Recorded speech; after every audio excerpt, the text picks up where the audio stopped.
Urwandiko rwa Yuda ruri muwuhe mugabane w'inzandiko zo muri Bibiliya? Se intambara ya Marayika, Mikayeli na Satani bapfa intumbi ya Mose yabaye ryari? Yaravuze ngo abo ni intaza mwisangira ry'abera ryabo ryo gukundana bagisangira ibyiza n'ibyera. Kristo w'imisi y'imperuka babagito. Aravuga ngo ni ibicu bitagira amazi bijanwa n'umuyaga, ni abantu batewerwa n'umwuka wera. Ni ibiti bikokotse bitera imbuto byapfuye kabiri bikarandurwa. Ni abantu batagira imirimo myiza na hatoya. Aravuga ngo ni umurabushega wo mu nyanja, ni abantu bahora basamiye kumira bene wabo cyangwa se kwicana. Aravuga ngo izo ni inyenyeri zizerera, dayimoni bujuje ibyangombwa. Gusenga everyday, gusenga buri munsi.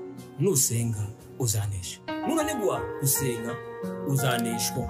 Senga kakwihebura kandi reka kurira, yayindi yatura rataro bijyanyene.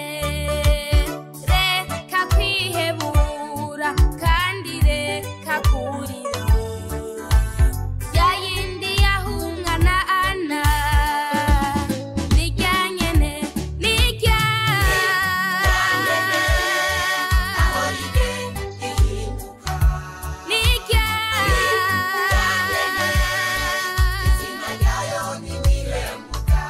Reka gusuhuze inshuti ya Gusenga everyday, nizere ko mumeze neza mu bisanzwe. Muri kumwe nanje Manakiza Edouard, abari mu Rwanda shalom shalom, abari mu Burundi shalom, abari muri Uganda, abari muri Kenya, abari muri Congo, abari muri za Mozambique, abari muri Afrika y'Amajepfo, abari muri Afrika mwese mumva ikirundi, ikinyarwanda, ikinyamurenge, ikinyabwisha, turabasuhuje kuri Gusenga y'ibyo tubabwira ngo turakunda mu inshuti zakadasohoka. Abari ku mugabane w'Uburayi shalom, turakunda mu inshuti za Gusenga everyday. Abari ku mugabane wa Aziya turabasuhuje mu inshuti zacu. Abari ku mugabane wa Amerika namwe turabasuhuje tubabwira ngo Imana ibahe umugisha, Imana ibahire. Abari ku mugabane wa Oceania shalom, turakunda mu inshuti zakadasohoka. Kumura kuri kamera za Gusenga every turi kumwe na Dogitera Revera Pastor Maraho. Dogiteri Shalom shalom, amakuru yanyu? turi bazima, Imana iracaturinze. Pastor watangira usenga Imana. Mana turagushimiye, turaguhimbajwize neza mu izina rya Yesu Kristo. Wemeye ko duhagarara imbere y'ubwiza bwawe twamamaza ishimwe ryawe. Inshingano ikomeye ya Yesu Kristo ni kugira ngo mugende muhindura amahanga yose kuba bigishwa ba Yesu Kristo. Niyo nshingano duhagazemo. Mana turakuraritse kugira ngo icubero cye kiganze, reka ubutumwa bwiza bugere mu isi yose, mu migabane itandukanye y'isi, mu bihugu bitandukanye. Imitima y'abera ibashe guhembuka, kandi abatarakizwa ngo bahinduke bumva ubutumwa bwiza bahindurwe naryo. Tubyambaje mu izina rya Yesu Kristo, amena amena. Pasiteri, tugiye kubaza ibibazo ku rwandiko rwa Yuda. Ikibazo cya mbere, ese urwandiko rwa Yuda ruri muwuhe mugabane w'inzandiko zo muri Bibiliya? Inzandiko zo muri Bibiliya zifite imigabane itatu. Umugabane wa mbere ni umugabane w'inzandiko za Paulo uko ari 13. Umugabane wa kabiri ni umugabane w'urwandiko rw'Abaheburayo. Umugabane wa gatatu ni izandiko bita les épîtres catholiques cyangwa les épîtres générales. Kuva kuri Yakobo kugera kuri Yuda ni inzandiko zirindwi. Izo nzandiko, iyo migabane uko ari itatu, buri mugabane bugize ubutumwa bwabwo. Umugabane wa Paulo inzandiko 13 tuzikurikiranije nk'uko mu mateka yo kwandikwa cyangwa se ku rutonde rw'igihe zandikiwe, twazivuga muri ubu buryo. Urwa mbere ni Abatesaloniki ba mbere, urwa kabiri ni Abatesaloniki ba kabiri, urwa gatatu ni Abakorinto ba mbere, urwa kane ni Abakorinto ba kabiri, urwa gatanu ni Abagalatiya, urwa gatandatu ni Abaroma, urwa karindwi ni Abakolosayi, urwa munane ni Filemoni, urwa cyenda ni Abaefeso, urwa 10 ni Abafilipi, urwa 11 ni Timoteyo ya mbere, urwa 12 ni Tito, urwa 13 ni Timoteyo ya kabiri, nirwo rwa nyuma ruheruka yanditse ari kuraga, ari gusezera. Izo nzandiko rero uko ari 13 ni umugabane wa mbere w'inzandiko za Paulo. Hakaba umugabane w'Abaheburayo, bamwe bavuga ko rwanditswe na Apolo, abandi bakavuga ko rwanditswe na Barinaba, abandi bakavuga ko rwanditswe na Paulo, abandi bakavuga ko rwamanutse ruvuye mu ijuru. Urwandiko rw'Abaheburayo ni urwandiko bita urwandiko mpuza amasezerano.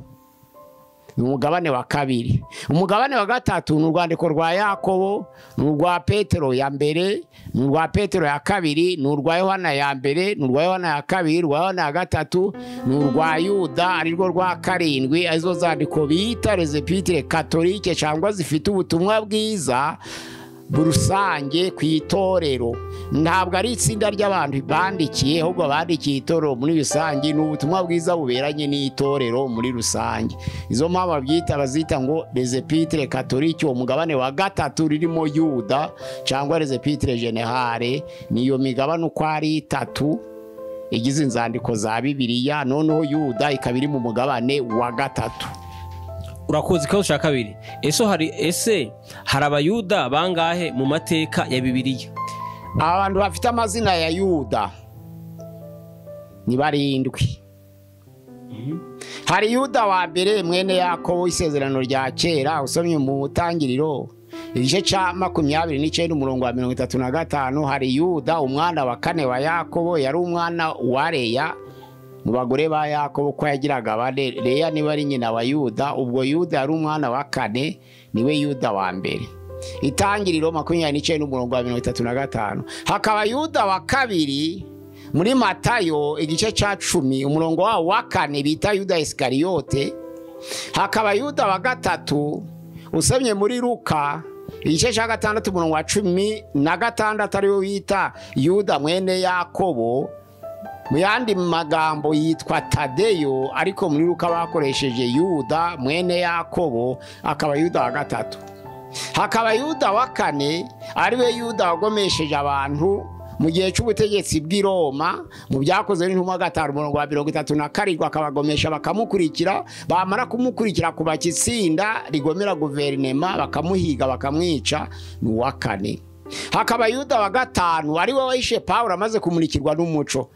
Ibyakozwe n'intumwa ni igice cya 9 umurongo wa 11. Pawulo amaze kumurikirwa n'umucyo ari mu rugendo agiye i Damasiko, afite ubutumwa bw'abatambyi bakuru, kugenda akagera i Damasiko agafata abantu bagana inzira ya Yesu, b'abagore cyangwa abagabo, akabazana i Yerusalemu kugira ngo bicwe. Yamaze kumurikirwa n'umuco bamuhisha mu nzu ya Yuda, ariho Imana yabwiraga Ananiya ngo nagenda murambike ibiganza humuke. Uwo ni Yuda wa gatanu. Hakaba noneho Yuda wa gatandatu ariwe waherekeje Barinaba na Pawulo kubwiriza ubutumwa bwiza muri Antiokia. Ni ibyakoze n'intumwa 15 umurongo wa 22 umurongo wa 27 n'uwa 32 birahari ko yabaherekezaga bagiye kwamamaza ubutumwa bwiza Antiokia mu banyamahanga. Yitwa Yuda Barisaba. Noneho rero hakaba na Yuda mwene se wa Yesu turi kuganira uyu munsi wa none, wanditse urwandiko. Ni mwene se wa Yesu, akaba ari mwene se wa Yakobo, ari mwene se wa Simoni, ari mwene se wa Yosefu wasigaranye izina rya se, kuko nyuma yo gucuka kwa Yesu yabyaye abandi bahungu 4. Mariya yabyaye Simoni, abyara Yakobo, abyara Yuda, abyara Yosefu, bose ari barumuna ba Yesu nka bene se. Aba rero babiri banditse inzandiko, Yakobo na Yuda ni bene se wa Yesu, ariko zanditse amaze kuja mu ijuru, banemeye ubutumwa bwiza Yesu yaragiye mu ijuru kuko baramwangaga. Byanditswe muri Yohana igice cya 7 umurongo wa 1-5, bigaragara ngo baramwangaga kuko bavukanaga ntibamwizeraga. Izo mpamvu Yesu amaze kuja mu ijuru nibwo bahindutse, bakira ubutumwa bwiza, bandika ziranzandiko. Ubwo nukuvuga ngo ni 7 nibo tumaze kuvuga. Ubwo Yuda uherukana uwo Yuda wanditse urwandiko rwa Yuda turi kuganira uyu munsi wa none. None bazwi bati? Uko bazwi nuko Yuda mwene Yakobo w'isezerano rya kera ariwe wabyaye Dawidi, ariwe Yesu akomokaho. Ni igisekuru gikomeye cyane, igisekuru cyakomotse mu mwami ukomeye ariwe Dawidi. Ubangwa intare yo mu muryango wa Yuda ni igishitsi cya Dawidi, ni Yesu Kristo wavugaga ukomoka kuri Yuda na Dawidi. Tumuzi ibintu bikomeye cyane kuko yatubyariye umucunguzi. Yuda wa kabiri noneho rero ariwe Iskariyota yakoze komplo, inama agambanira umwami we Yesu Kristo, baramubamba amugurisha ibice by'ifeza 30. Ubwo tumuziho kugambanira Yesu, tubimuziho. Yuda wa gatatu ariwe bita Yuda Tadeyo, ni Yuda wabaye mu ntumwa 12 Yuda amaze kugwa uko ari 12 barasoje urugendo, bagenze bifashe neza, bagenda neza, bahagarara neza mu rugendo rw'intumwa, basoza neza. Ni umwe mu ntumwa 12 washoje neza urugendo rwo kwamamaza ubutumwa bwiza, tubimuziho. Yuda wa kane yari umurebere mu ngoma y'i Roma, akagomesha abantu ngo bigaragambye, noneho bagandire guverinoma y'i Roma, tubimuzi ibyo ngibyo. Ariko baramukurikiranye, baramuneka, baramwica. Yuda wa gatanu ni Yuda wahishe Pawulo amaze kumurikirwa n'umuco, ariho Naniya yagiye kumusengera tumwe n'Imana ngo genda umurambike ibiganza ahumuke. Uwo wahishe Pawulo amaze kumurikirwa n'umuco mu Byakozwe n'Intumwa 19:11 niwe witwa Yuda, ari wa gatanu. Tubimuziho rero kuko yahishe intumwa Pawulo amaze kumurikirwa n'umuco. Hari Yuda wa gatandatu witwa Yuda Barisaba, noneho mu Byakozwe n'Intumwa 15:22-27 avuga ko yaherekezaga Pawulo na Barinaba kuvuga ubutumwa bwiza muri Antiokiya, nubango yari umuvuga ubutumwa bwiza, kandi agakunda kuba icegera c'abamamazaga ubutumwa, kuko Pawulo we yabaye intumwa ya Yesu Kristo uko yamubonye mu ishurirwa, ariko ntabwo yigeze abana na Yesu, ahubwo yakijwe Yesu yaragiye mu ijuru. Ariko wagendanaga na Pawulo na Barinaba nuwo ngo witwa Yuda Barisaba. Mu Byakozwe n'Intumwa 15:22 akaba yerekeza bagiye kwamamaza ubutumwa bwiza, kuko Petero yari ahagarariye ubutumwa bwiza i Yerusalemu mu Bayuda, ariko Pawulo yari ahagarariye ubutumwa bwiza Antiokiya mu banyamahanga. Nizo mpamvu yari ingenzi cyane, tubimuzeho ko yabaherekezaga n'uwa gatandatu. Yuda rero wa karindwi, ibyo tumuzeho nuko yanditse urwandiko rudufitiye akamaro, tubwira ibintu byiza cyane, turi mu butumwa bwiza, ariyo mbuzi y'abakristo b'igihe c'imperuka c'imisi ya nyuma.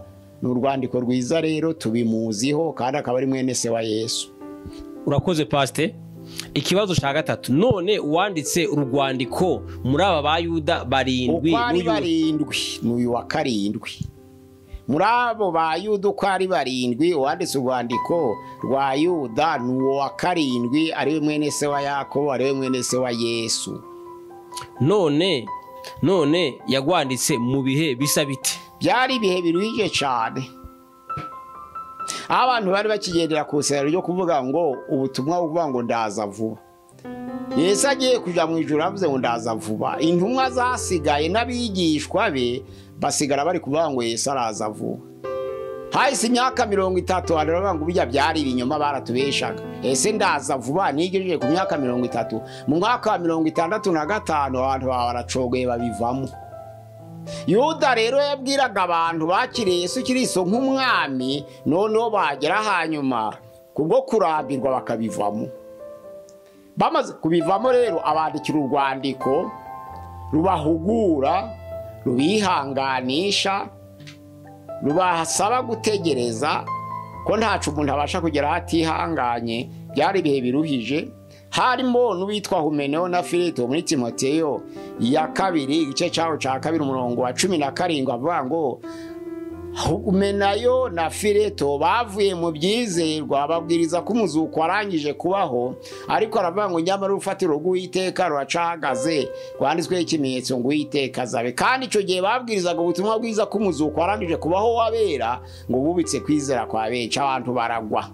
Byari ibihe biruhije byo kugwa kw'abantu kubera kurambirwa gutegereza igihe kirekire kuza kwa Yesu, bavuga ngo ndaza vuba iri hehe, ndaza vuba iri hehe. Yesu yavuze ngo ndaza vuba ari hehe, ko bahora babwiriza ngo ndaza vuba ari he, bageze bava mu byizerwa baragwa. Humeneo na Fileto rero baravuga bati Yesu ntimugumye gutegereza, yaba yaraje ahubwo anyuraho tutari, ntitwabimenya. Bera barazamurwa ntitwabimenya, batangira kubwiriza abantu bati nubwo mubona Yesu ataraje, ariko hari aho yageze, ndetse umuzuko wabera watamaze kubaho wararagiye. Icyo gihe ngo bubika kwizera kwa benshi. Ariko ijambo ry'Imana riravuga ngo urufatiro rw'Uwiteka ruracahagaze, rwanditsweho ikimenyetso ngo Uwiteka azabe. Ni ukuvuga ngo ab'Imana barategereza, ab'Imana barihangana. Nico Pawulo ashaka kubwira Timoteyo ngo Uwiteka azabe nubwo Ubedeyo na Fileto bagwa cyangwa se Alexandre na Omenayo bagwa bakava mu byizerwa ariko urufatiro rw'Uwiteka ruracahagaze rwanditsweho ikimenyetso ngo Uwiteka azabe kwari uguhumuriza abantu bacogoye bavuye mu byizerwa kugira ngo bagaruke. Urakoze Pastor. Ikibazo cya kane, ese intambara ya Marayika, Mikayeli na Satani bapfa intumbi ya Mose yabaye ryari? Tugereranije igihe Mose yavukiye mu 1527 Abisirayeli bakava mu Egiputa mu 1446 kandi Mose akaba yaratangiye kubera afite imyaka 80. none utsomye gutegeka kwa kabiri igice cya 34 igihe cy'urupfu rwa Mose afite imyaka 120. Ico gihe noneho ufashe imyaka 1527 ugakuramo 120 Mose yapfuye amaze ni 1407 niho barwanye bakirana. Marayika ukomeye akirana na Satani ku ijambo ry'Imana yavuze ngo nyamara muri Yuda 9 Mikayeli niwe wa marayika ukomeye ubwo yatonganaga na Satani agira nawe intumbi ya Mose ntiyahangaye kumutuka muvuma ahubwo yaravuze ngo Uwiteka wenyine nyiringa baguhane.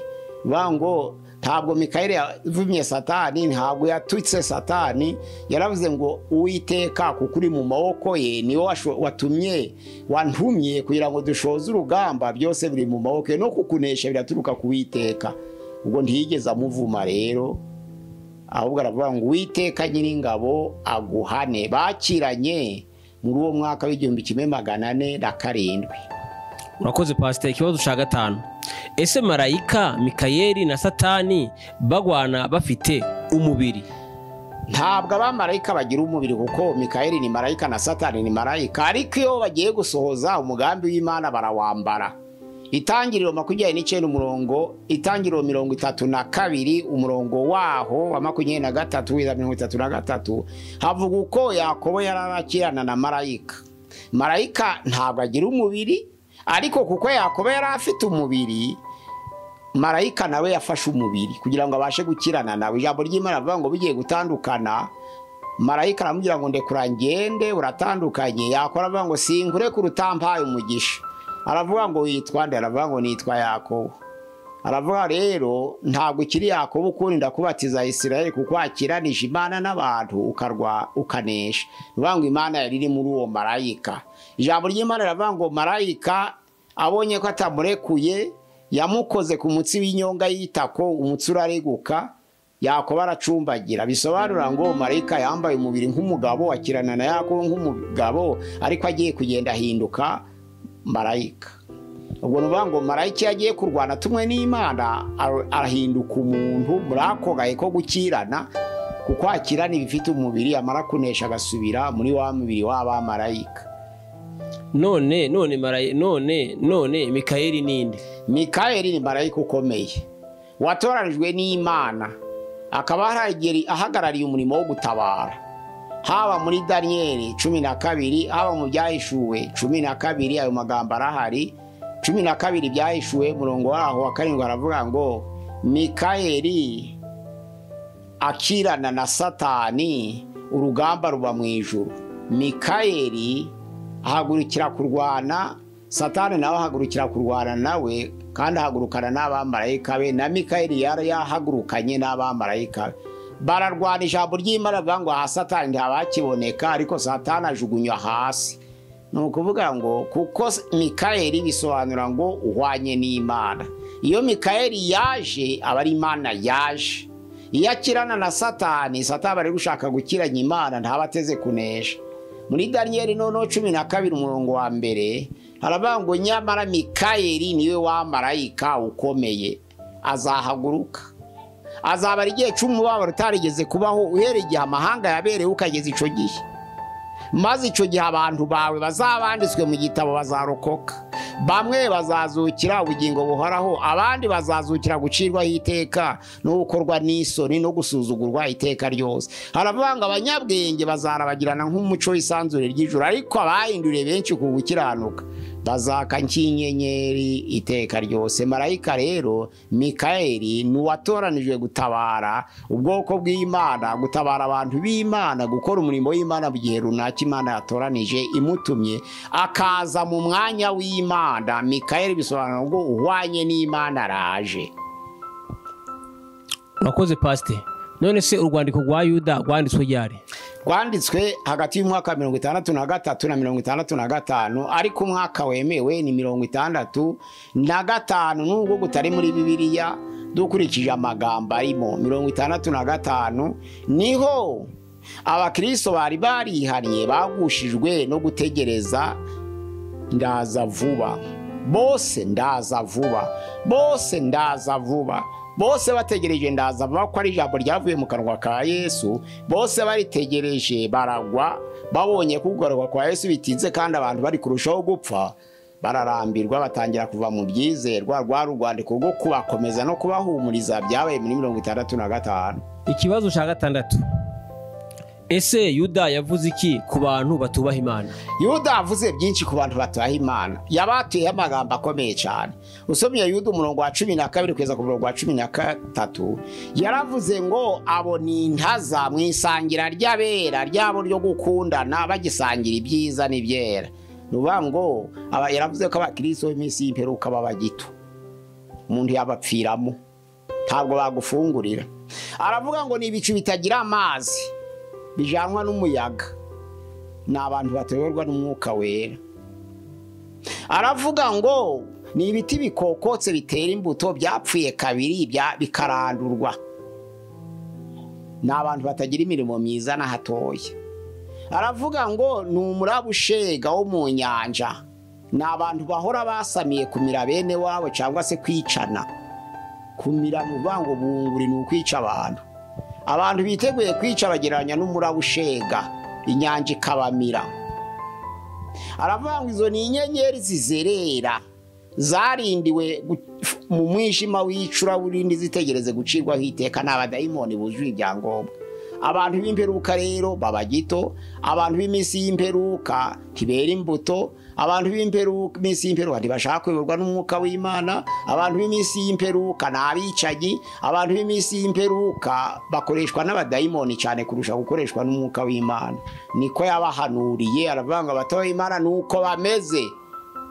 Ni intaza mu isangira ry'abera ryo gukundana bagisangira ibyiza, ni ibicu bitagira amazi, ni ibiti bikokotse byapfuye kabiri bitera imbuto, ni umurabushega wo mu nyanja, ni inyenyeri zizerera zarindiwe umwijima w'icuraburindi zitegereje gucirwaho iteka. Yarabavumye abantu b'imperuka, ikigaragaza abantu batubaha Imana ngo nuko basa. Niko Yuda yavuze. Urakoze pastor. Kibazo cya 7, ubuhanuzi bwa Henoki buvugwa mu rwandiko rwa Yuda buboneka he? Ni citation, ni nk'umurongo wavuye mu gitabo cyitwa Livre Apocryphe. Mu bitabo byanyegejwe by'isezerano rya kera hari ibitabo byinshi. Hari Makabe wa mbere, Makabe wa kabiri, hari Tobi, hari mwene Siraki, hari ubuhanga bwa Salomo, hari umugereka wa Danieli, hari Baruki, hari Suzana, amateka ya Suzana. Ubangu ibyo bitabo byanyegejwe byo mu isezerano rya kera bigira ibitabo by'amategeko, bikigagira ibitabo by'abahanuzi, bikagira ibitabo by'ibisigo, bikagira ibitabo noneho rero by'amateka. Ibyo bitabo byose uko ari byagegejwe, hari igitabo cyitwa igitabo cya Henoki, ni igitabo cy'ubuhanuzi. Yaravuze ngo Uwiteka nyir'ingabo azazana na miliyarde z'abamarayika n'ingabo nyinshi. Ni ukuvuga ngo ni ubuhanuzi bwaturutse muri icyo gitabo cyanyegejwe cya Henoki. Ni umurongo Yuda yafashemo arawukurura. Kubana Yuda yaranditse igitabo cyahumetswe n'Imana agakurura umurongo w'igitabo kitahumetswe n'Imana, abantu babyibazaho kenshi, ariko niko bimera. Hari umurongo Danieli yakoresheje wo mu gitabo cya Makabe uvuga ngo nimubone ikizira gihagaze ahera ubisoma byitondere. Matayo nawe arawutira.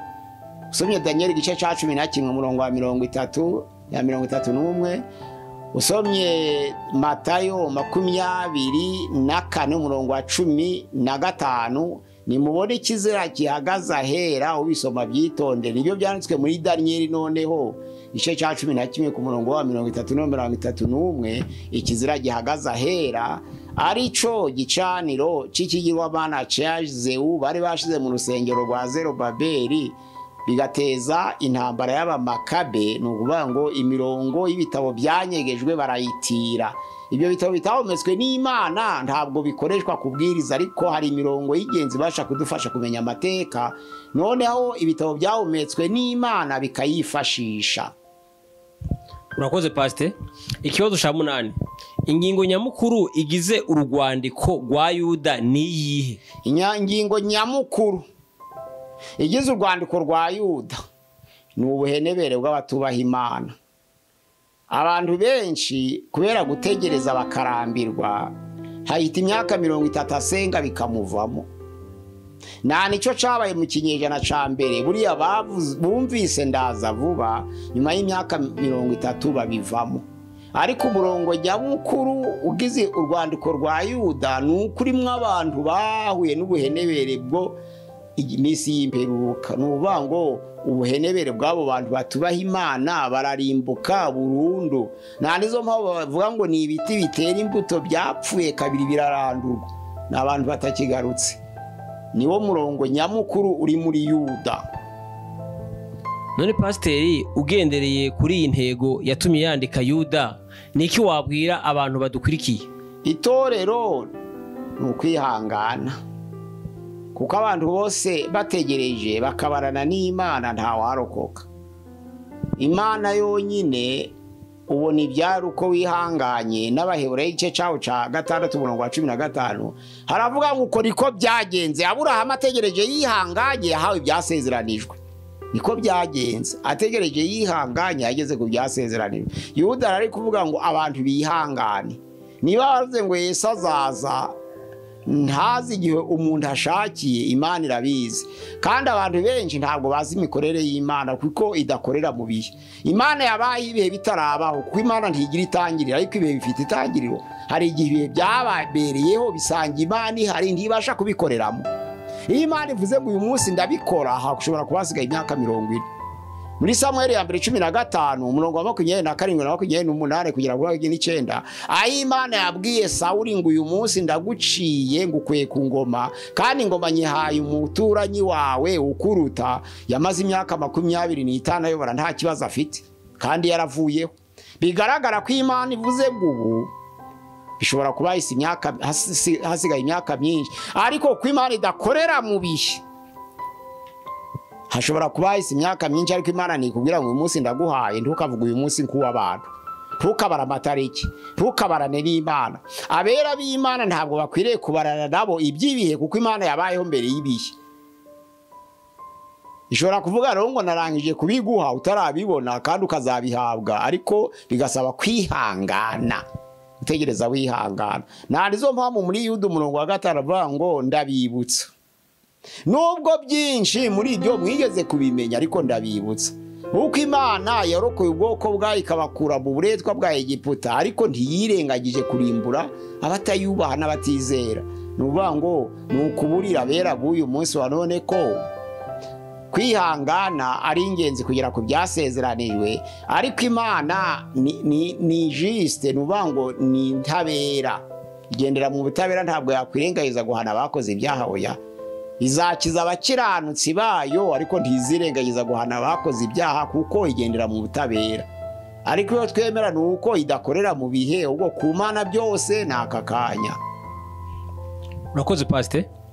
Ikibazo ca 9, ese ubu butumwa buboneka mu rwandiko rwa Yuda bwahabwa itorero n'ubuhe? Ni ubutumwa bwo kubakangurira bose kwihangana. Abantu bose bategereje kugaruka k'umwami wacu Yesu bashobozwa no kwihangana, kandi bazagezwayo no kwihangana. Mu isezerano ry'Imana risohora kubera kwihangana. Kwihangana kandi ntabwo bihabwa igihe. Imana yonyine yaremye abantu, ikaba yarabayeho mbere y'ibihe, kalendari yashizweho n'abantu ariko ibihe byaremwe n'Imana ariko Imana ntikorera mu bihe kuko yabitanze kubaho uzabirebera Imana mu bihe rero ntabwo azayibona Imana uyireba ukwayo n'ibihuka bigenderamo kwabyo.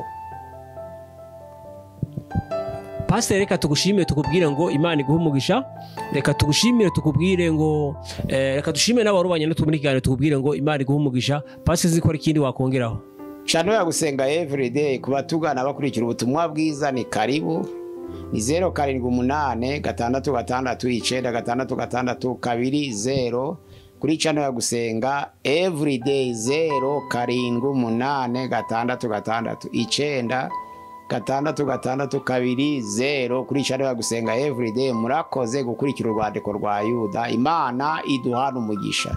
Pastor wasoza unasenga Imana. Mana turagushimiye kubw'ubuntu bwawe watubeshiyeho kandi waduhaye iminsi yo kurama. Uyu munsi turacariho ariko hari benshi batagihumeka umwuka w'abazima ariko urashaka dufite umugambi kubw'umurimo wawe twishize imbere kugira ngo ubutumwa bwiza bwamamare bugere mu mahanga yose kandi burusheho gukwirakwira no guhembura imitima ya benshi kugira ngo nugaruka mu bwiza bwawe benshi bazitegure kugusanganira bajane mu bwami bwawe ingoma yiteka mu izina rya Yesu Kristo umwami wacu amen. Reka dushimire wowe kandi subscribe reka dushimire wowe uzufata ibiganiro byacu ukabihereza inshuti yawe nawe tugusaba urangije gukurikirana kino kiganiro ugihereza inshuti yawe ugishe mu magroupe ugisharinga ahantu hashoboka ugipartage ahantu hashoboka uzadufashije kwamamaza ubutumwa bwiza ikiganiro naho ubutaha shalom shalom shalom. Gusenga everyday gusenga buri munsi nusenga uzanesha nunanigwa gusenga uzaneshwa senga.